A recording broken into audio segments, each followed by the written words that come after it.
আমরা নিজেরে মানে ওনার সভাপতি বানাইছি, উনি রাজি ছিল কিন্তু আমরা রাজি করাইছি ওনারে। তারপরে আমরা জোর পূর্বে ওনাকে দিছি, উনি এখনো দেওয়া হয়েছে, উনি এখনো দায়িত্বটা বুঝিয়েও নেয়নি। লক্ষ্মীপুরে মসজিদ কমিটির সভাপতি পদকে কেন্দ্র করে এক কলেজ শিক্ষক ও তার পরিবারের সদস্যের উপর হামলা ও হত্যা চেষ্টার অভিযোগ উঠেছে।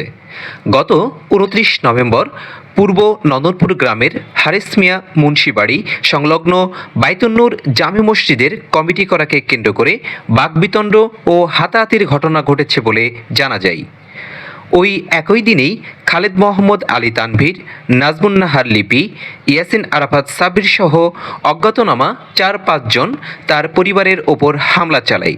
আমাদের এলাকার মধ্যে কিছু যুব সমাজ আছে, এরা যুব সমাজ নামে অসামাজিক কাজটাই বেশি করে। এলাকার কিছু পোলাপাইনি, ওই যে নাম বললাম বেল্লেক, এই তার তাম্বির, এরপরে মানিক, এরা এই কয়টা মিলিয়ে এরা একটা হট্টগোল সৃষ্টি করছে যে কমিটি আমরা গঠন করব।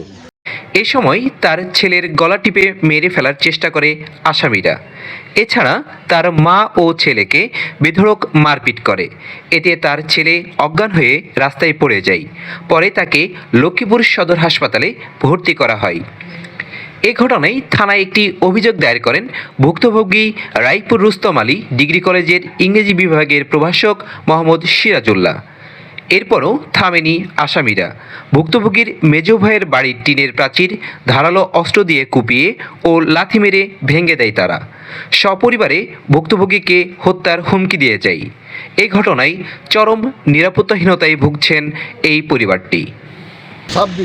সাব্বিরে এখানে হুডা খাড়া করায় আমারে বলে এই আমার দোকানের সামনে, এই দোকানের সামনে এখানে আসছে, এইদিকে যাইতেছে, আমি আসি আর এই আমার বা আপনার ছেলেরে নিশ্চিত করে দিবেন, ওইদিকে যান না যায়, আপনার ছেলে রাক্সা টাটা লেগেছে বলে আমার বাড়ি দূরে, তাই কি রাক্সা টাটা লেগেছে, তোর কে কইছে এই কথা? আমি তো নিজে ছিলাম, তুই তো ছিলি না। আমি জানছি, কিন্তু আমি আমার ছেলেরা খুঁজি পাবো না। আচ্ছা, গুম করবে, ওরা গুম করবো, এই তো বলছে যে আমি আমার ছেলেরা খুঁজি পাবো না, আপনি আপনার ছেলেরা সাবধান করেন।